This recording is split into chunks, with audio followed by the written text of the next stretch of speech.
pop on by sometime. I wanted to discuss something that's really important, and that is we all know if we eat pizza and ho-hos and ding-dongs and fried food every day that we might not be at our healthiest. But what many of us don't realize is that healthy foods can cause inflammation. And this is really important because inflammation is really the basis for every single disease, obesity, and premature aging.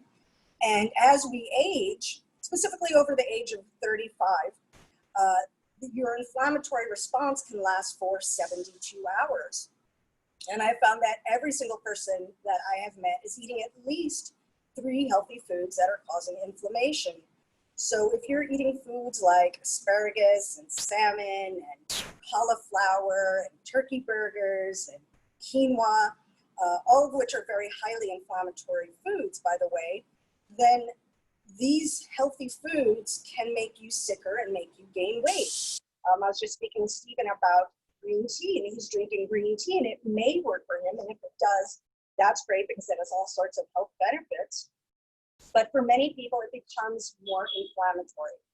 And what you start to find is that as we age, we start to lose digestive enzymes and stomach acid and saliva. And so the foods and the diets that worked for us when we were younger might start to cause inflammation now. So when you think about the people that you know that are getting type 2 diabetes and heart disease and high cholesterol and cancer, these can be attributed to healthy foods. So that kind of raises an alarm, right? All of a sudden, everyone says, well, I want to find the foods that work for me. What are they? And the big answer is there is no healthy food. There's just what's healthy for you.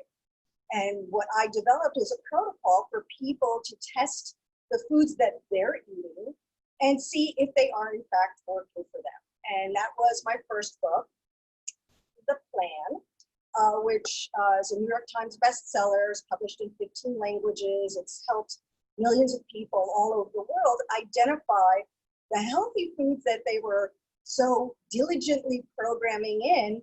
And once they omitted them, they found that they could lose weight rapidly. As a woman, you're eating over 2,000 calories a day. As a man, over 2,800 calories a day. But you're losing half a pound a day every single day until you introduce that one food that doesn't work for you. And you will immediately gain anywhere from half a pound to 2 pounds. I've even seen 4-pound weight gain.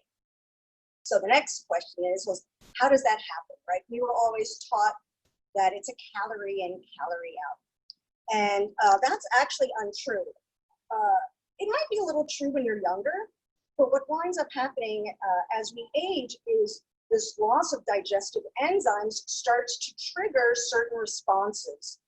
And the first response that happens when you eat a healthy food that doesn't work for you is you have a histamine response. And that histamine response causes short-term water weight gain. Your capillaries leak fluid, and you step on the scale the next day, and you gained 2 pounds, right? I'm sure everyone has had that day when you say, that's it.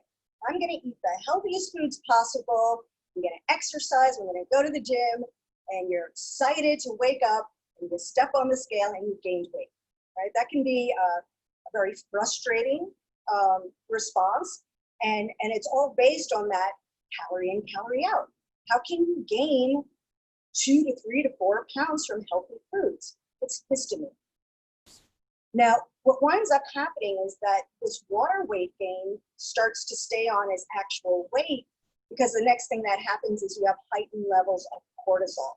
That's your stress hormone. And heightened levels of cortisol enact long-term fat storage. Okay, so that's a really important concept, and we're going to develop it a little bit further, but let's go over a couple of points. There really is no such thing as a healthy food or a healthy diet, just the foods that work for your body. And I developed a method to give you the tools to figure out what works for you. So you're eating the healthy foods, you're losing weight like a rock star on the plan, you test something like strawberries, which are 85% inflammatory, by the way, or the Greek yogurt, 85% inflammatory, or the salmon, once again, 85% inflammatory. You gain weight from the food. So that weight gain is going to do something really interesting because it's not normal weight gain. What those heightened levels of cortisol do is it skews your hormones, which unbalanced hormones are not fun at all. It starts to affect your thyroid, which is your master gland for your metabolism. It kicks up yeast, which is a very important component of gut function. And 70% of your immune system, if not more, is in your gut. The majority of serotonin, your feel-good hormone, is produced in your gut. So when we're eating these healthy foods, they not only cause weight gain, but they can start to affect your immune system. And this is a very interesting concept that I've been working with, for about 15 years now. So I was talking about gut function and immune function in your gut and inflammation for 15 years. And when I first came out with this, people thought I was crazy. But luckily, all the research has been backing up, and using this methodology that I've developed will allow you to identify what causes inflammation for you. So let's say you eat those strawberries, and not only do you gain a pound, but you're prone to migraines. You're going to have a migraine. If you're prone to joint pain, you're going to have joint pain. If you have constipation, you're going to have constipation. And long term, when we don't, is it only me? Oh, is my voice not clear, Wendy? Can you hear me now? I can speak a little bit louder. Is that better, Wendy? Let us know. And I'll bring this. Is that better? Because I can talk loudly. I'm a New Yorker. So I'll just talk a little more loudly. So when you eat these foods that cause inflammation, not only are you going to notice immediate weight gain the next day on the scale, but you're going to notice an exacerbation of whatever your symptoms are. So the plan has been super effective at helping putting autoimmune diseases in remission, helping people heal thyroid function, lupus, multiple sclerosis, chronic pain, and we'll get into depression because that's really, really interesting. And so being able to identify these foods that are causing weight, look, let's say you can be at your ideal weight. You don't want to get sick. And especially right now with the health crisis that we're dealing with, you can see all these comorbidities of hypertension and diabetes, really pre-existing cardiovascular disease. Certainly obesity is a huge trigger for if somebody, God forbid, gets COVID, that these cofactors can really worsen your outcome. So it's really important. It's not just from a weight point of view, it's from a health point of view. So identifying these foods, and here's the exciting stuff. So in the beginning of the plan, you start off with a 3-day food-based cleanse. And I've been using this food-based cleanse since I really started in nutrition, which was 30 years ago. And what we do in the beginning is based on my research. We slowly start to identify the foods that you eat, bringing in from the least inflammatory to the more inflammatory. And because that first week you're eating the least inflammatory foods, you're going to notice that your health and your weight respond rapidly. So we work a lot with type 2 diabetics, for example. We can cut insulin by as much as 50% in 1 week. These are tangible results. 50% in 1 week, meaning that we're improving your health. And we can usually find that for many people with type 2 diabetes that we can get them off their insulin completely. That's exciting. With thyroid dysfunction, which is also a cofactor for depression and anxiety, we can usually cut thyroid meds by 20% in about 2 weeks. So the goal of this is if you want to lose weight, this is great. But it's really optimally about your health. Identifying the foods, once again, it's not a diet. I don't care if you eat paleo, if you're vegan, it doesn't really matter to me. But it's an important fact to remember that you right now are probably eating at least 3 healthy foods that are causing chronic low-grade inflammation, which is definitely affecting your health and may be causing weight gain. So what I did with the plan, let's go over some of the higher healthy inflammatory foods, because this can be really surprising. So the foods that are 85% inflammatory would be foods like asparagus, cauliflower, salmon, turkey, sushi, which a lot of us love, can be a huge problem, tuna. Foods that are 70% inflammatory are the foods that you're programming in, the quinoa, the yogurt, the tomatoes, the red peppers, the green peppers, right? So these are everyday foods that you might be eating. Interesting things like hard-boiled eggs and roasted nuts can be 95% reactive. So once again, I'm not talking, it's like a poor quality phone call for me from Greg to everyone. Hold on, let me see if I can bump up.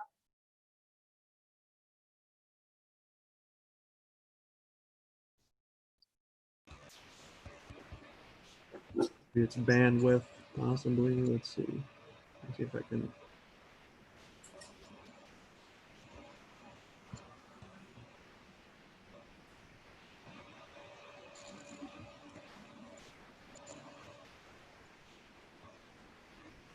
Yeah, a few of them perfectly clear. Yeah. Okay, guys, let me know. Is that better? Perfect. Is that better? Awesome. Okay, sorry about that. So, wow, I'm sorry because it looks like we might have missed out a lot of information that's really important. Just so you know, anybody can email me that attended this today, lg@lyn-genet.com, and that if whatever you missed from the beginning. So just a quick recap. Healthy foods can cause inflammation. Inflammation is the basis for every single disease, depression, weight gain, premature aging, and everybody's eating at least 3 healthy foods that they're diligently eating that are causing this inflammatory process. So many people have come to me in tears saying, Lynn, I don't understand why oh, thank you so much, Wendy. I don't understand. I'm eating the salmon, I'm eating the asparagus, I'm 20, 30, 50, 100, 200 pounds overweight. What this does is it creates a real sense that your body is failing you. But I always like to say that if you're gaining weight and you're eating healthy foods most of the time, that's your body, oh, thank you, Carla. That's your body saying, I love you. Please don't eat this. Which is an exciting concept, right? How many times do we step on the scale and say, yay, I gained weight, right? But it is. The problem is that people don't have the foundation of foods that work for them, knowing that when they eat a healthy food and they gain weight, they shouldn't be eating it because you shouldn't gain weight from healthy foods, right? That's that negative feedback loop that we were talking about. Histamine response, heightened levels of cortisol, skewed hormones, yeast, impaired immune function, and thyroid dysfunction.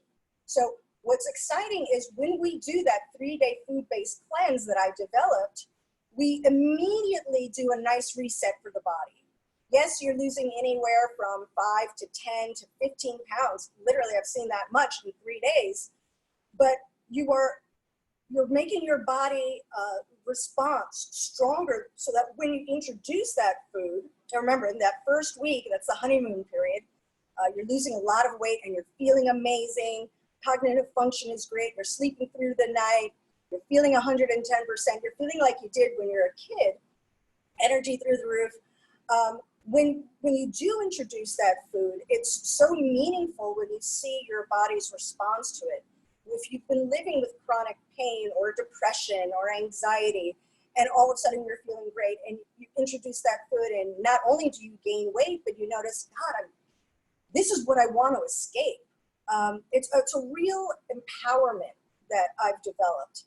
And the plan runs anywhere from 20 to 30 days, and you start to get that baseline of foundational foods that work for your body. So what also I think makes it really effective as a diet is, once again, I'm not telling you how to eat. If you like burgers, right, and you have chicken burgers, turkey burgers, and beef burgers, and you gain 2 pounds from the turkey burger and you don't feel well, it's not rocket science, right? Don't eat the turkey burger, stay with the beef burger and the chicken burger. So you're still eating burgers, you're eating the way that you like to eat, you're just identifying your bio-individual response to food. And that's a very important concept because there is no universally healthy food. Yes, the foods that I have in the first 3 days are the least inflammatory foods based on my research, but have some people reacted to them? Absolutely. Have some people reacted to almonds or to broccoli or to foods that, you know, I consider healthy? Yes, but you can identify them and remove them. So this is putting you in the driver's seat for your best health and your best weight. And just an FYI, if you decide to buy the plan, little yellow cover there, the plan is amazing. The testing methodology that I developed is incredible, but I do update the information every single year. So if you buy this book, it's about 7 years old, just go to my website and download the free updated information, because certainly as I gather more data from all over the world, the data does change. I want this to be a universal plan, not just an American plan and Canadian plan and UK plan. And we can also give handy hints if a food isn't available. Once again, you can just email me, lg@lyn-genet.com, so we can get you back on the road to health. Now, I wrote my second book, The Metabolism Plan, because there's much more than just food that affects your weight and your health. There's sleep, there's exercise, and there's stress. So the metabolism plan goes more into that. And I found that many of the questions that I received over the years through Facebook and through Instagram, I wrote the metabolism plan to address some of those factors. Because once again, as we age, the loss of certain enzymes affect our body's response to exercise. The heightened levels of stress that we have affect our body's response to exercise. And we're living in stressful times. So what I try to do in the metabolism plan is help you identify your bio-individual response to every single stimulus in your life. You know, so many people think they can get by on 6 hours of sleep. Maybe you can, you probably can't.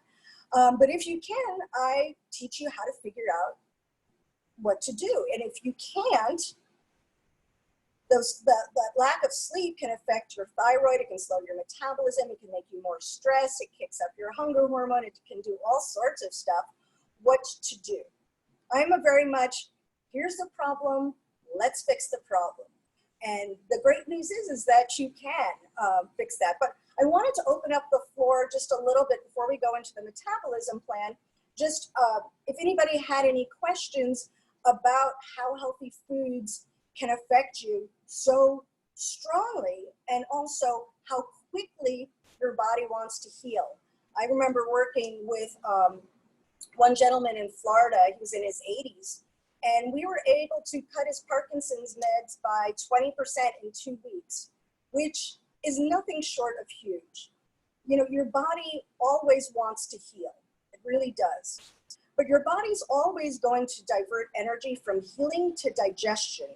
And that's a very important concept to remember, because before there were supermarkets, you know, food could be scarce. And your body always wants to repair your heart, your liver, your lung, your thyroid, your intestines. But if you saw a buffalo and you could kill the buffalo, your body would divert some of that energy from repair to digestion. So it could rapidly assimilate those nutrients, take it where it was needed, because God knows when you'd see a buffalo again, right? And that's a great trade-off. It's what allowed us to survive and thrive when we were hunters and gatherers. Now we still have that trade-off every single day. Your body's going to divert a little energy from healing to digestion. Once again, this works. The problem is remember, we weren't really biologically adapted to live to the ages that we're living now. So we do start to lose some of those digestive enzymes and stomach acid and saliva, like I was mentioning earlier. And that's okay, but not if you haven't identified the foods that are now causing the inflammation, right? So if you identify and remove, then your body's freed up to heal. And that's why in 20 and 30 days, we can see such rapid results, because your body is the most amazing machine. It is literally built for homeostasis, which means that it's built to do repair. But only if we identify and remove the foods that are causing inflammation, because inflammation causes disease. So I hope that's a simplified sort of synopsis of the plan. I want to open up the floor to any questions. If anyone has any questions, they can either type them in the chat or use the raise hand feature, which is to the right side on your tab. Or if you just would like to unmute and ask the question, by all means, please do. I have a question. I'm 80 years old and I feel good most of the time. I've got arthritis all over me. Just recently though, and I followed the plan about 2 or 3 years ago, and it was great. I've got your 3 books, the Plan Cookbook, the Metabolism Plan, and the Plan. And I stopped following it. And I've still been feeling well until but I've developed over the last 3 years diverticulitis. And every once in a while I have a flare. The first 2 flares I took antibiotics, which I hated. Recently, I've been feeling good, but 2 weeks ago it flared again with a vengeance. I followed a liquid diet, but now I've decided, okay, I think it's time to go back on the plan. I'm feeling good today, so that's good. But I haven't read a lot of information about diverticulitis in your books, and I just wondered whether you have any ideas that might help.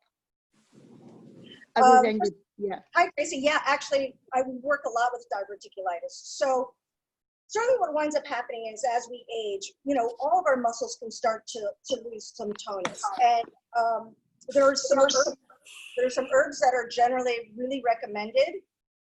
So what winds up happening is, and we're talking a lot of digestive disorders. Right. You can think of it like when you have a scratch, right? When you have a scratch, that area is inflamed. And, oh, that's a great question about the food allergy test. I'm going to address that. Not at all. Save your money. So if it's in a constant flare, what can wind up happening is you can eat a food that might be too much fiber for you, and then it causes that flare. So there's a couple of herbs that I generally use, slippery elm and marshmallow. And I'm not talking the white fluffy marshmallows. There's actually an herb called marshmallow. And what it does is it acts as a demulcent, which means that it puts it's like a Band-Aid for your intestines. And so it puts a nice soothing coating on there so that you can start to heal your gut. Now the plan is much higher in fiber, and all the research shows that if you have diverticulosis, which means that your intestines are not in a flare, you need to have a certain amount of fiber so that you don't get diverticulitis. So for you, we would probably want to play a safer side. We probably want to have you around 25 grams. I would say, because you have the updated books, maybe not have the seeds, but instead do the tahinis. So instead of having the sunflower seeds, which are a rich source of selenium, by the way, which is really important for fighting COVID, as well as an important mineral for thyroid health, you might want to make the sunflower tahini. Same thing with the pumpkin seeds. Make the pumpkin seed tahini. Maybe not have the almonds, but have raw almond butter. So those are ways that we can still get the fiber in without the potential of a flare. I would definitely say that for you, does anything help with thyroid? Oh my goodness, yeah. The thyroid's easy to fix. For you, the cream of broccoli soup would be a great way to go instead of the broccoli. You could note how you feel. I would definitely say don't have the compote and the flax. Let's find some other low inflammatory breakfasts for you, like our apple streusel. Maybe test sourdough, which is easier to digest than regular wheat. Buckwheat is gluten-free, and that's a wonderful grain as well. So, these are all wonderful options for you, but please, yes, get back on the plan. But you bring up something that's really interesting, is that even if you've been doing the plan for forever and never went off, your chemistry always slightly changes, right? And that's the rotator react principle. So I always recommend that if you have been doing the plan, you know, it's so easy to get in the habit, oh, these are my foods, and this is what I like to eat, and they worked for me, and I felt great, and I lost weight, and my arthritis was in remission. It's important to remember that your foods can change. For instance, I wasn't able to eat eggs and cheese for the longest time, and now they're wonderful for me. Lamb used to be my best friend, and now it doesn't work for me. That's okay, because I get other foods that I love. So once again, this testing methodology is something that you can use whether you're 20 or 50 or 80, and will always help promote the best health for you. I would also say you might want to look into boswellia, which is a natural anti-inflammatory. They have topical forms, so it's great for arthritis, as well as magnesium cream. All right, so get back on the plan. I'm really glad that you called in. And once again, just email us if you need any help. Okay, my dear? Thank you so much. Thanks. Absolutely. So I wanted to go back. Somebody asked a great question about food allergies.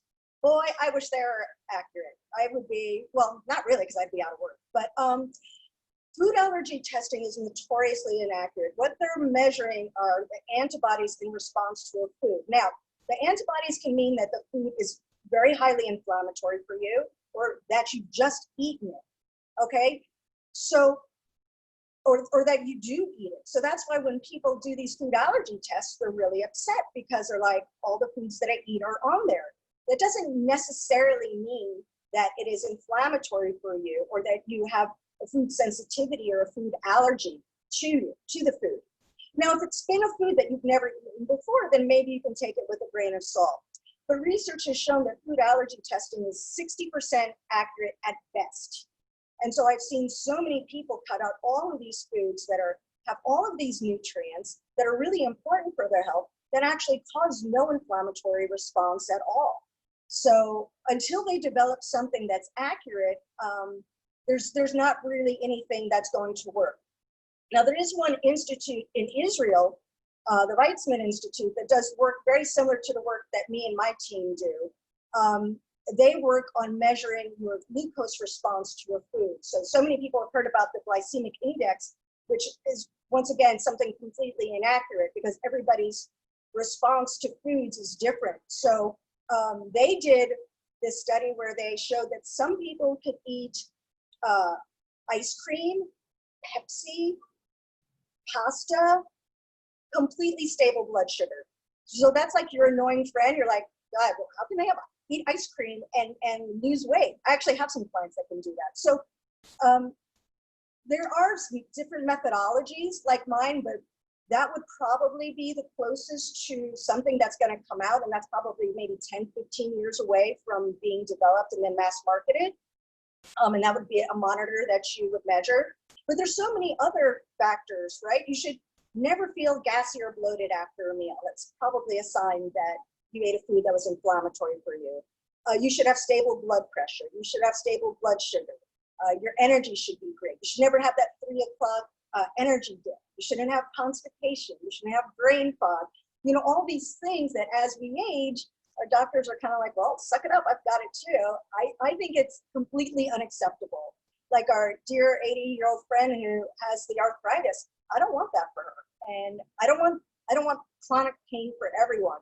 And it's so exciting to know that, yes, while I do recommend the occasional supplement, I don't want you supplementing every single day. That poses its own health risks too. You can find the foods that work for your body, and it's unique to you. And yeah, it might change every few years. But once again, the testing methodology that I developed works for everyone. So do we have any more questions? I saw somebody lives in New Jersey. I hope when all this nonsense is over, I'd love you to come down. I think that was Tracy. We have somebody who asked, what are some specific foods that are anti-inflammatory that don't cause? Okay, so those are the foods that we have in the first week, that honeymoon period where people are like, oh my God, I'm addicted to this. Can I just do these 7 days for the rest of my life? The answer is no, you can't. You have to rotate your foods or you'll build up food sensitivities. So, you know, the first few days, excuse me, You're having chicken and broccoli and almonds and rice and carrots and beets and zucchini and yellow squash. Goat cheese is super low inflammatory, so a lot of people think that they have, excuse me, I should have got some water, a dairy sensitivity, when really they just have a cow's milk sensitivity. So that's something that's important to note. Hold on a second, I'm gonna get some water.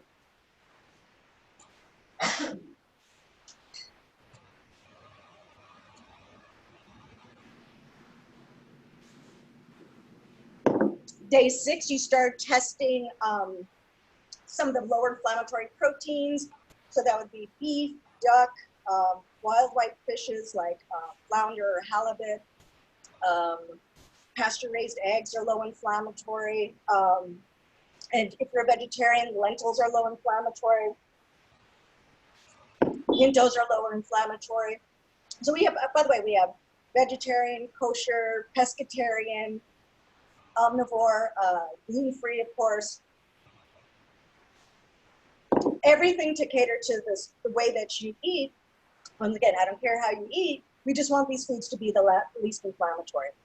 Now, we have had some people cheat, and it's fine if you're like, you know what, right now it's really busy and I'm not going to have time to commit to the plan because, you know, the barbecues and everything. We do have an updated, once again, I update it every year, reactive food list. And granted, it's not every food in the world, but it's most of the foods that people eat sort of on a general basis. And we have foods that are 5% inflammatory, 10%, 20, 30, 50, 70. And some people in the beginning will say, you know what, let me kind of just give this a try and eat from the 30% inflammatory or less. Showing you that's a way to go, but you're not going to be able to diversify your diet enough. And we do want, and just because something is low inflammatory doesn't mean that it's low inflammatory for you. So it is helpful at some point to identify the foods that work for you. But if you want to cheat a little bit, that's okay too. And remember, this isn't a race. You know, the metabolism plan is 30 days. If you can only do 2 or 3 days a week, then go ahead and do that, because this is about identifying the foods that are your foundational foods that work for your unique body. And what's healthy for me is not going to be healthy for you. You know, one of the taglines is, it's chemistry, not calories, that gets you to your best weight and your best health.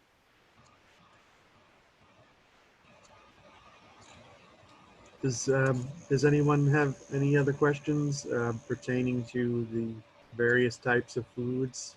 I have, let's see if we have any things in there. Oh, Okay, so Victoria says, I'm a vegetarian and I follow an alkaline diet. Oh, I can say for this.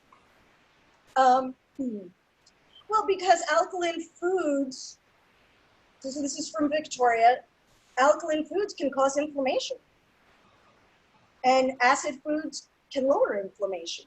So just because something is alkaline doesn't mean that it's healthy. And that's a really important concept to remember. You know, I have so many vegetarians that come to me not at their ideal weight with a lot of health issues.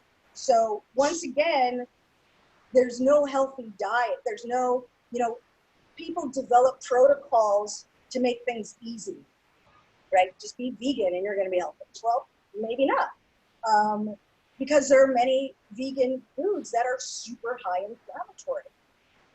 So it's not as easy as saying that it's alkaline acid. Certainly the majority of the plan is a lot of vegetarian proteins. If you're doing the omnivore diet with small amounts of animal protein. So my husband calls it you know, he calls me a meat-loving vegetarian because I eat so little animal protein. But everybody's unique. Some people can deal with more, some people can deal with less. But just remember, you know, there's no such thing as a healthy food. And that goes for alkaline foods as well. That was a great question. Thank you. Let me see if I can pull up more. Because I know there were some more. But Stephen, maybe you saw some that I missed. do you have any specific suggestions for skin reactions? Okay, that's a great question, because skin reaction is definitely a sign of inflammation, whether we're talking acne or cystic acne, which is hormonally balanced or based. as well as eczema and psoriasis. So those are definite inflammatory reactions to the food, and we will definitely see those reactions decrease. I know a lot of people like to say, well, just take omega-3s, that's easy, but that's an issue too, because up to 90% of fish oils that are on the market are rancid. And if it's rancid, that's going to exacerbate inflammation and exacerbate your skin. So for you, I mean, definitely we can go with easy stuff, make sure you're getting enough fiber, drink your water. I found MSM to be very helpful. So I discuss MSM in all of my books. It's one of my favorite supplements. It's the building block of collagen. It helps to deal with leaky gut issues. It helps with sinusitis and allergies, because you might find that during allergy season, your skin conditions get worse. So it helps to do that. So the things that I'm touching upon, you can actually just make notes, and you can go to my Facebook fan page, the Lyn-Genet Plan, and if you type out MSM, you're going to see dosages and information about it and how it may help you and for how long to take it. But for the skin conditions, once again, I wish I could say, eat this, don't eat that. I know so many nutritionists like to do that, but it may be some of that healthy foods that you've been told to eat that can be causing these conditions. And there was another question. Shoot, Stephen, you're so much better at this than I am. How bad is alcohol, especially if you want to lose a large amount of weight? Okay, so you're asking a sommelier, so I'm going to say it's not so bad at all. Red wine, really helps to decrease cortisol, which is important. Remember, we want to identify and remove whatever causes cortisol to rise for us. So a glass or two of red wine works really well. I also find tequila to be the least inflammatory. So if you like enjoying that margarita with some fresh lime juice, which helps the liver detoxify the alcohol, that's a wonderful bonus. Then, we start to go down, but, they all tend to be about the same. I don't find that having a drink or two as part of your protocol slows weight loss at all. Once again, because we're talking about decreasing cortisol, which, those commercials, oh, cortisol, and you have the poochy belly. It's really true. So this goes back to the concept of its chemistry, not calories. Weirdly, I'd probably yell at you more for having the club soda than the vodka. Because anything that's carbonated can interfere with digestion. And whenever we interfere with digestion, even if it's 0 calories, then we're starting to slow weight loss. As you can see, I have a slightly unique approach when it comes to food and how it works for you and the calorie limit. So if you were eating, I guess this brings up a bigger question, because people ask me about sugar too, because I don't have an issue with sugar in small amounts. I think the problem that I have with a lot of people is that they are consuming, if they're trying to lose weight, they're consuming too little calories. So if you're on a 1,200 calorie diet, I'm going to say really limit the alcohol. But if you're, a man and you're having 2,800 calories a day on the plan, which is about what you have, 25 to 2,800 calories, and you want to have a drink or two, then yeah, go ahead and have it. Go ahead and have a teaspoon or two of sugar, because, it's glucose. Your brain relies on glucose for energy. So once again, it's a more layered answer, but by the way, don't be on those 1,200 calorie diets, because they slow your metabolism. We'll get over that in a little bit. So I saw we got a couple of other questions. Stephen, can you help with that? What, Evelyn asks, what typically affects hair loss, especially top of head, originating from stress?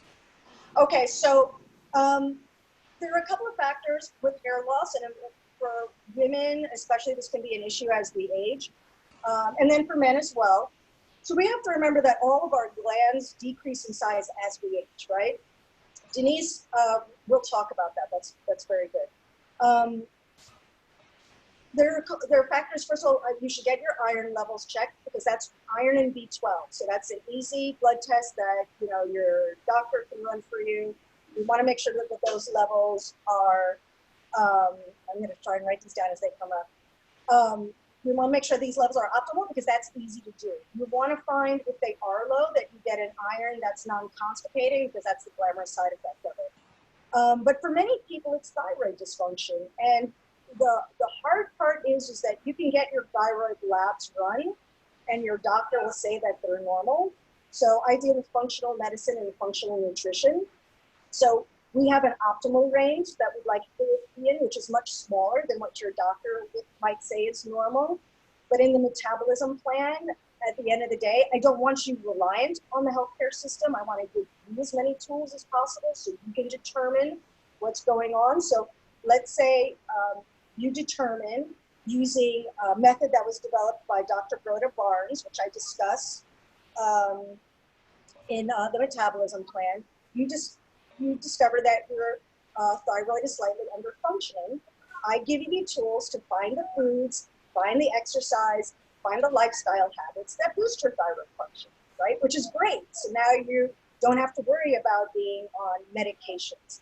And when you identify and find the foods that work for you, you're going to limit that hair loss. Now, for right now, you might want to take something like Biosil, which is a wonderful supplement. Horsetail tea is another tea that you can drink that is really rich in silica, so that can help. But, your body's always talking to you, and this is what's beautiful. Your body's saying that there's something wrong with the hair loss.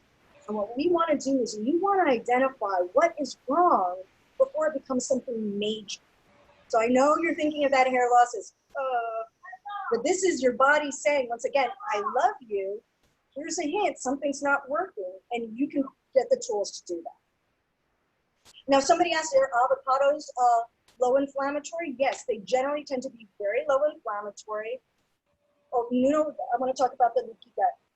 They tend to be very low inflammatory unless you have a latex allergy, and then you could look up latex allergy, and it's, once again, it's not something you want to eat every day, right? We want to rotate our foods, but 4 to 5 times a week, it is wonderful. So somebody was mentioning something about leaky gut.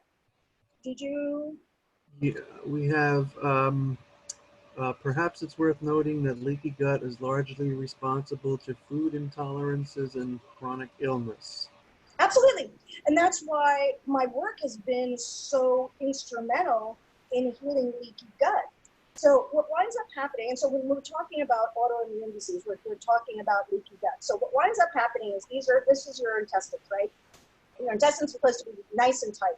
What winds up happening is, just like our friend with the diverticulitis, if you keep eating inflammatory foods, they start to irritate the desmosomes. The desmosomes are like the grout in your tile. So when the grout gets loose, the tiles get loose. And so now you have those healthy foods that you're eating, the strawberries and the quinoa, and they start leaking into your bloodstream. That's leaky gut. So, and then if you keep eating the strawberries and the quinoa and the asparagus, then we can start to trigger a constant immune response. This is a very simplified explanation. And then you can develop an autoimmune disease. So this is how people get Hashimoto's, which means that your immune system is attacking your thyroid, or rheumatoid arthritis, right? Or lupus, or whatever it is. Now, the great thing about the plan is, one, we have you identifying, removing those foods, right? You still got that leaky, that grout not there in the tile. What MSM does is it helps to bind those desmosomes back. We're basically putting the grout back in the tile in the grout. I don't do that for a living. And your gut can start to heal. And I actually found out about this. This is what's exciting. I found out about this indirectly because I used to, in the plan, I just recommended MSM for asthma, chronic sinusitis, seasonal allergies. And what wound up happening is that usually people that have leaky gut have these conditions. So they started taking it, and then I started getting all this response back. Well, Lynn, not only is my chronic sinusitis gone, my asthma is gone, but like my lupus is in remission, or my Sjogren's is in remission. And so we started doing more research and work with that, and we found it to be very effective. So thank you for bringing that up, because leaky gut can happen to all of us, especially in these times of stress. We have, let's see, cold hands, cold feet. If caused by poor circulation, can it be caused by an inflammatory reaction to food? Absolutely. Absolutely, because we're talking about the capillaries leaking fluid, which of course affects that. Absolutely. Inflammation is literally, when you identify what causes inflammation, your body goes back to healing. It's nothing short of amazing. I remember working with this woman who was really sad. She had stage 4 breast cancer and breast cancer and brain cancer. I can't remember, she had something else. And granted, I didn't, cure her, but we gave her a year. This woman couldn't get out of her bed. She was going to the green market. She was going to dinner parties with friends. I mean, your body is an amazing, amazing tool. One thing I wanted to talk about is depression, because this is probably going to be my 5th book. And depression is something that we don't like to talk about. And right now with COVID, a lot of us more are having depression and anxiety. And if you're seeing a doctor and you're seeing a therapist and you're on antidepressants, that's all great, but that's just one part of the equation. When we were discussing this negative feedback loop, when it comes to what inflammatory foods can do, when we're talking about the histamine causing cortisol to rise, right? Cortisol means that you're more stressed out to the same stimulus. So let's say your kid is doing something and it's getting on your nerves.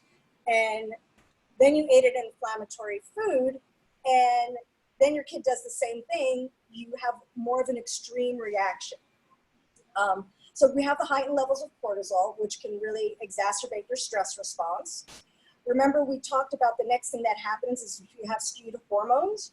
So for women, this is usually going to make you estrogen dominant. And for men, it's going to lower testosterone. Both of those are 2 huge cofactors in your mood and in levels of depression and anxiety, right? So now we know that there are 2 factors from eating an inflammatory food that can affect your mood.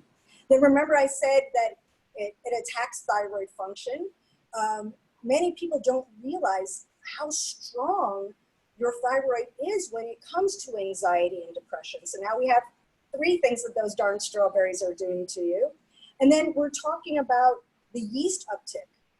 So yeast has a very short lifespan. It can cause very erratic behavior as well as depression and anxiety.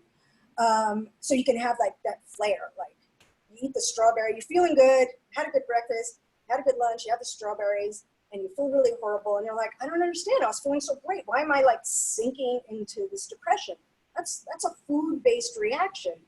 And then remember in the beginning where I said 70, and they say maybe as much as 90% of serotonin, we call it your happy hormone, even though it's a neurotransmitter, 70 to 90% of this happiness is produced in your gut. So if you have leaky gut, if you have even just a slight mood disorder, the antidepressants that you might be on, or the herbs that you're taking, or the talk therapy that you're doing are only part of the equation to making you feel better. And when I hear testimonials, even my head nutritionist, she was told she'd be on 5 antidepressants for the rest of her life. Gone. One woman said she found out it was vegetarian diet. She found out it was the oatmeal and the almonds that were causing her depression, that she was eating every single day, thinking that she was eating this healthy vegetarian diet. So I don't mean to keep preaching, but it's so exciting when the very things, especially now, when the very things that might be a health issue or might be a weight issue can be as simple as the healthy foods, and you might be the person that needs to eat the ice cream. I have one nutritionist, every time she eats a cannoli, she loses weight. So that's her superpower, and that might be yours too. We have one, if carbonated drinks are not ideal, does that apply to Perrier and San Pellegrino? I guess this Yeah, it does. Now, I'm not saying never. I have to say my seltzer habit has kicked up a little bit, so I'm trying to get it back in check and switch back to lemonade and iced tea. But yeah, I mean, it's just, at the end of the day, I don't want you to be perfect. And there's definitely, I'm a big fan of the joy factor, right? I just want you to be aware. You know, so many people say, I never drink water and all I drink is carbonated water. And there are issues with that. But just recognize that it's not the best. Just like beer's not the best, but I'm not going to tell you don't have a beer. Just maybe don't do it every day, or just know that it can affect you. So my goal isn't to be the boss of you and say, never do this. My goal is always to explain why something is happening. And once you have the information, then you can make the decisions. And so maybe you don't have Perrier every day and you have it every other day. Or you keep having the Perrier every day and you're like, it makes me happy, and it's not like, you know, I'm doing something crazy and doing drugs. So it's all about balance. We have one. Can you discuss Coleus forskolhial, life-changing cortisol cycle interrupter? Okay, I usually see that more for trying to boost testosterone, which of course, you know, many of us are low testosterone. Women have testosterone as well. If we're talking about the cortisol cycle, first of all, I'm not a big fan of a supplement being taken daily. Chocolate's on the plan, Richard. But I do find that most people do with 55 to 65% cocoa, not the higher percentages, and try to get it soy-free, because soy affects men and women, hormones. When it comes to disrupting the cortisol cycle, great question. First of all, we want to identify what's causing cortisol to rise. But there's always going to be moments where you have a deadline, or your spouse is driving you crazy, or, you know, God forbid somebody's sick. My personal favorite is SAMe, which I discuss at length in all of my books. So the reason why I like SAMe, and if you're going to take a supplement, I want to make sure that it has as many benefits as possible. So the great thing about SAMe is it's a mild liver detoxifier. It's great for joint health. It's great for chronic pain. And it really, really quickly disrupts cortisol. So I'll find that in as quickly as 20 to 30 minutes, 600 milligrams will just like, it's like turning off a switch. It's absolutely amazing. So I've been using that in my practice for the last 15 years. Absolutely incredible. And the great thing about it is that, and first of all, it's the levels of, it's basically methionine, these levels, once again, drop as we age. So you might not need SAMe, hello chef, when you are in your 20s, and you might find that you need it more in your 30s and 40s. Of course, we also have more stressors as we age. So that's really incredible. And I only tell people to take it on an as-needed basis. One, because I don't want you taking a lot of supplements, because your body can build up a sensitivity to them. Romy will talk about the exams and the cortisol. So the SAMe, you just take on an as-needed basis. And the great methodology about this, I think, it's great because I developed it, just kidding, is that everybody's like, I'm stressed out, I'm taking it every day. So I say, okay, just take it when you need it. So you notice your kid's getting on your nerves, you take it. You have a deadline, you take it. Romy has the exams, you take it. And all of a sudden, one day a stressor comes up and you notice you don't need it, or you just don't take it. And you go, God, I just went through the whole day without being stressed. I thought that this was, you know, the way I was going to be for the rest of my life.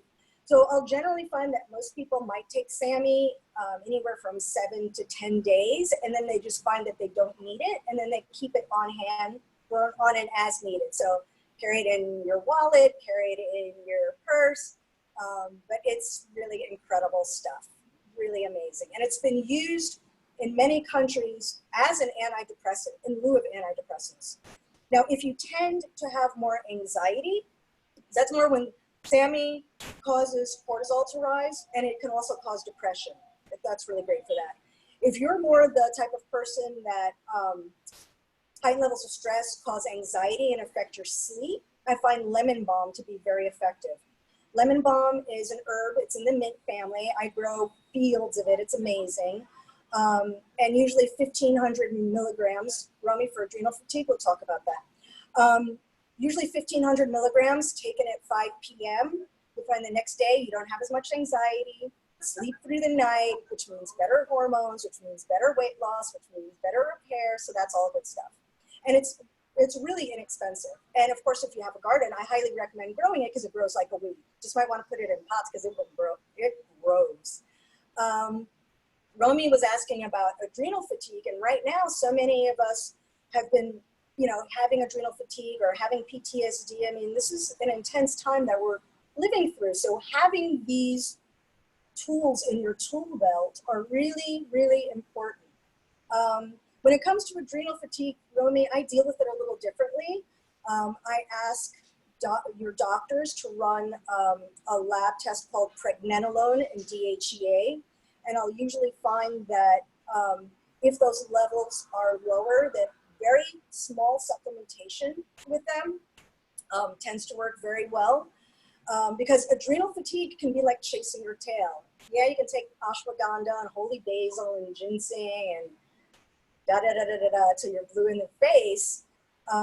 But if we're not dealing with the underlying cause, which is that the pregnenolone or DHEA are low, then or your thyroid is low, we're never going to be able to replenish the adrenals. So once again, in the metabolism plan, while I don't discuss adrenal fatigue as much, if you start to institute this protocol, in addition to getting that blood work done, you can start to replenish the adrenals so that you're not constantly popping pills that really aren't that effective. I'm sorry. I know a lot of us, what I'm seeing in blood work from our patients, it's heartbreaking, but the good news is, like I said, your body really does always want to repair. But now you can see, and I haven't even gone through some of the stuff, that there are so many stressors that your body's dealing with. Eileen, good news. Yes. Coffee is part of the plan. Starting day 4, we do encourage you to have 1 to 2 cups. But what's really interesting about it is, remember, we measure data pretty much every single hour from people's responses. That's how we gather our information. And what I've found is that while people do really well with coffee with or before breakfast, coffee drunk after breakfast tends to cause inflammation. So just keep an eye on that. But yes, enjoy your coffee. It is an antioxidant. It doesn't have as many antioxidants as tea, but tea doesn't smell as good. So enjoy your coffee. So when we're talking about adrenal fatigue, there are so many factors. Once again, remember, we're talking sleep. Most people need 7 minimum hours. Most people need 8 to 9 hours, right? That's going to allow your body to, 1, have optimal healing, 2, have optimal weight loss. In the metabolism plan, I teach you how to measure how your body responds to exercise. Because what I found is that there are 2 schools. There are the people that are like, I want to lose weight and I want to be strong and I want to rev up my metabolism. So they're in the gym, an hour, 2 hours, every single day. And what they're doing is they're actually increasing cortisol, which means adrenal fatigue or slowed weight loss or slowed metabolism. It means skewed hormones. It also means that you're using up so much energy with exercise that your body doesn't have enough energy to repair, right? So that's important. Then we have the other camp. They're like, I see my best friend, she's exercising 2 hours a day. I don't have time for that. Like, I have a job, I have kids. I can't do that. That's impossible. So they get frustrated and they don't exercise at all. This camp, and in fact, many people, especially when they're under stress, just need anywhere from 8 to 20 minutes every other day to have an optimal revved metabolism, optimal thyroid function, optimal mood, and optimal weight loss. So that's a really great concept. So many people are saying, I need to do 10,000 steps a day and I need to get in my spin class. and I'll see that it is causing the adrenal fatigue. It is causing the autoimmune disease. It is slowing their weight loss. It's increasing body fat. Now, that being said, there are some people that are genetically meant to be athletes and they can exercise more. But that's not most of us, right? So we shouldn't follow Tom Brady's training protocol unless we're Tom Brady. So once again, this gives you the tool the same way there's a bio-individual response to foods, there's also a bio-individual response to exercise. And I work with people a lot, helping them find that. And it can be really frustrating if you're an exercise junkie the way I am, when I have to make myself, not exercise as much. And so I'll tell you an example. When I was 48, it was about 7 years ago, it was a really stressful time for me. And I love working out. And in my 30s, I'd run 50 miles a week, every single week, and I trained at Equinox. I slowed down a little bit. I was still in my late 40s, exercising pretty intensely. And this is a period of really heightened stress. My stepdaughter is autistic and bipolar and schizophrenic, and she was just having a lot of issues. And so I noticed, God, every time I exercise, I'm gaining a pound and I'm like really exhausted. So I know my protocol. I'm like, it can't be me. I'm like Miss Athletic. But I did what I hated to do, which is I listened to my body. When it comes to exercise, I don't like listening to my body. I listened to my body. I cut down to almost no weights at all. I was using like 30, 40, 50-pound weights. Cut my exercise down to 12 to 15 to 18 minutes. I let my body go through this period of really heightened stress. And when that stress diminished, and also I wasn't increasing the stress, by the time the stress period was over, I was able to go back to my routine. So now I periodize my exercise. And once again, doesn't mean that it's you. You might be able to do that spin class and the hot yoga and all that stuff. My goal is just to give you the tools to analyze how your body responds to the everyday healthy things that you're doing, and then you can make a response based on that. So I'm sure that must have opened up a lot of questions, especially all those teachers out in the Hamptons and trainers out in the Hamptons might be annoyed, but you'd be surprised to find that half of my staff now are personal trainers. I actually trained somebody that owns a gym out in Santa Monica to be a nutritionist using the plan, because it makes your workouts more effective. And you certainly don't want to exercise to make you more stressed out, to slow your metabolism, to gain weight, and to screw your hormones. At least I think so. So, did I open up a pot of worms there, or whatever that saying is?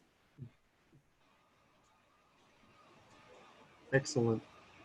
There's a lot of great information there. But as one question, what would you suggest would be the best, not highly inflammatory, but if somebody wanted to have a dessert after a meal, like is just fruit better, or Well, the good news is whipped cream is super low inflammatory, yay. And certainly anybody that has been, has attended this little Zoom meeting, I would love to give you some free recipes, because I've got probably at this point, that's a good question. I've probably got about 3,000 recipes, but I've got at least a good 600 that I can email to whoever showed up. So there are a zillion desserts that I have here. We've got a great, and almost all of our desserts are gluten-free and low sugar, but it doesn't taste like it. So we've got this vegan coconut ice cream that we have here at the restaurant, which is amazing. Our apple streusel is a dessert, but it is so low sugar and it's decent protein that you can actually have it as a breakfast. So how fun is that with our girl who loves her coffee? The Sorbet Chica Diet chocolate pie. We have gluten-free blueberry muffins that are really high in protein. Once again, the fruit with whipped cream is great. So this is really fun. I opened up Balthazar and I opened up pastis. I am not this kind of person who's like, you need to have steamed zucchini to be healthy. I want you to enjoy delicious food that tastes like it's gourmet food, that's easy to make, that is totally full of joy. Creme brulee tends to be lower reactive. And of course, if you do eat well with wheat, and many people do, then enjoy your cake. I do find what's interesting is that a lot of people do react to baking powder. So if you're making your own cakes, maybe use baking soda instead and a little extra egg, or just have a brownie, you know, something along those lines. Cookies, super low reactive. So there are plenty of things that you can do that are totally joyful. The ones that do, so like I said, I do have some people that do really well with ice cream. I have this one woman in Dallas who needs to eat vanilla ice cream after every meal, after every dinner. She doesn't lose weight, which I love about her. I had one woman who said, Lynn, I love you. I found out it was the strawberries that are making me fat and not the cheesecake. So that's a great story. But once again, sugar should be part of your diet. But as Romy mentioned, sugar shouldn't be the boss of you. So if sugar is the boss of you, we would want to start taking a look at your diet. Maybe you're not having enough protein. Once again, those can be vegetarian sources of protein. Maybe you need more fiber. Maybe you have an overgrowth of yeast. Maybe you need to take some probiotics. But, or maybe it's the stress, right? So these are all things that I discuss more in the metabolism plan that would really help you, because I don't have an issue with sugar at all. But I know if you're having sugar cravings, that there's something that's underlying that we need to take care of. And it can be fixed. I have people tell me all the time, you know, Lynn, you know, I'm such a bad person. I have all these cravings. And they go on the plan and they're like, this is crazy. I have no cravings at all. Like, I don't even want the chocolate or the wine. So, you know, see how you are. But I'm really excited to share these recipes with you. Any other questions? I have a question, Lyn-Genet. Hey, this is Ashley. This is hey, Kylie. Ashley. Hi. Ashley, our planner from the Plan Your Community? Absolutely, yes. Thanks for doing this. I have a question for you about exercise.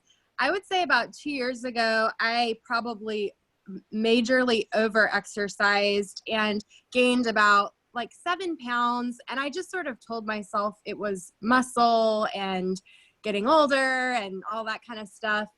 I have since, being on the plan, I have lost that weight. I'm kind of back to my pre-kid weight, plus or minus a few pounds. But my pre-kid weight, I was not working out at all. And I am significantly more toned than I was before having kids, like just in general, more muscular. So I guess I'm just trying to figure out, am I at my target weight, or should I expect to gain a little bit more as I start adding in lifting weights and exercising, or is it kind of where I am is probably where I need to be? Well, I always say that when you're planning, you can go to the lowest weight of your adult life, and that could be high school. I've had people get to their middle school weight, believe it or not, where you weren't under eating and you weren't over exercising. Now, the myth that you put on weight when you exercise is kind of a myth. It kind of depends what your goals are. Yes, if you want to bulk up, if let's say you want to compete and you want to lift super heavy weights, you can bulk up with exercise. But can you exercise and have optimal muscle tonus and not increase in weight? Yes. And I find that that's what most women want. They want really good definition. I'm 55. I think my definition is pretty good, right? But I don't gain weight from exercise because my goal isn't to bulk up. So you can definitely get that muscle tone without increasing weight. So that's why if you have the body fat monitor that we recommend, it's really interesting, because what we're looking for exercise to do is to get you to your optimal weight, not increase weight, optimize thyroid function, so you're optimizing your metabolism, and decrease body fat. Often what we'll find out is when people work out too intensely and they get that muscle soreness, what that is that's water weight rushing to the tissues and cells for repair, and that can increase body fat. So when you have the body fat monitor, what we're looking for is to get you to your optimal body fat, your optimal body tone, your optimal weight, and your optimal metabolism. So is your goal to bulk up, or is your goal to stay where you are and just get a little more muscular? My goal would be to stay about where I am. Right now, my body is reacting very, very badly to lifting weights. And I just wonder if it's because I've had years of overdoing it. So I'm still experimenting. But yeah, I would like to stay about where I am.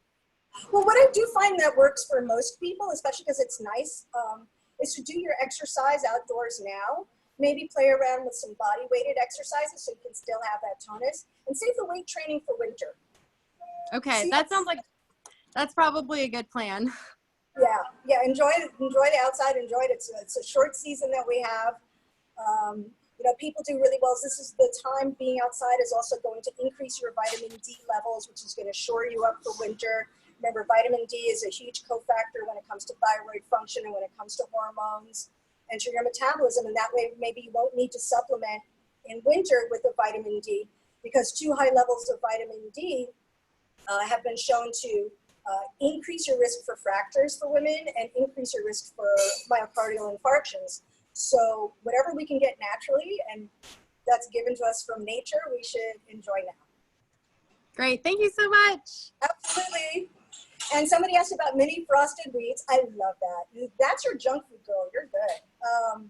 I think that's absolutely fine and absolutely delightful.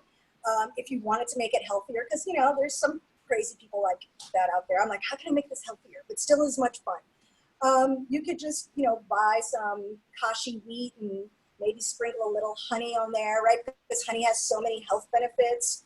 But if that's your worst advice, I think you're okay. You keep enjoying them. That's awesome. Any other questions?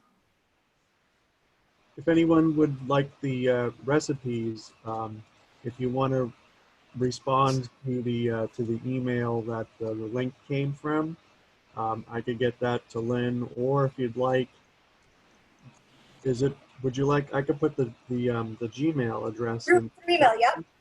Yeah, and then everyone can just, yeah, perfect. Great. Ashley,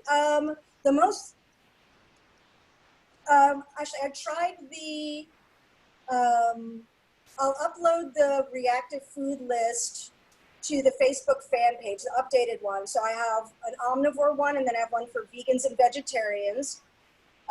Lauren, I'm sure Stephen will get back to you about where the recording will be, because I know we covered a lot of information.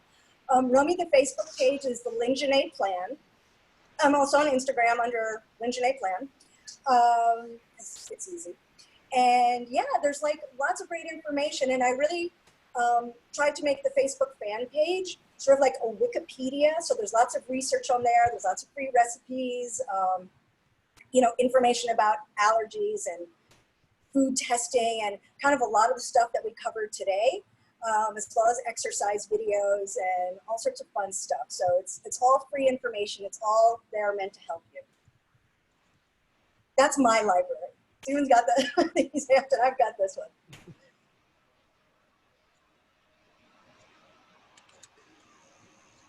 Okay, I think there was a lot covered. We got a lot of great information out there. Thank you. When do you when do you think the next book, the book on depression, is there like a release date? Or There isn't. So I'm working with, thank you, Shivam. I'm working with a friend of mine. He specializes with vets and PTSD, and his work has been really super effective. In fact, it's being rolled out in 5 states, and he's training 200 doctors in it. Dr. Zotkoy. So I need to get his feedback on it because I want him to do some more work on the exact supplementation that he uses. But right now I've just been lecturing just about inflammation and depression, as a specific topic. And I usually find that the questions that I get from that is what allows me to make the book a real definitive resource for everyone. So I'll probably spend the next 2 to 3 months lecturing more on that and then start writing the book. So we have the editor who does all the stuff for Harvard Press. It looks like they might be doing it. So that's exciting news. Wonderful, because we'll definitely want to get a couple of copies to add to the collection. Thank you. Thank you so much. All right, everyone, it was wonderful talking to you once again. You know, go to my Facebook fan page, go to Instagram, email me if any questions came up from today. My office manager is also really great. So that's info@lyn-genet.com. Thank you all for tuning in and joining us at the East Hampton Library. Thank you, Susanna. Thank you very much. Guys, Excellent. Bye-bye. bye.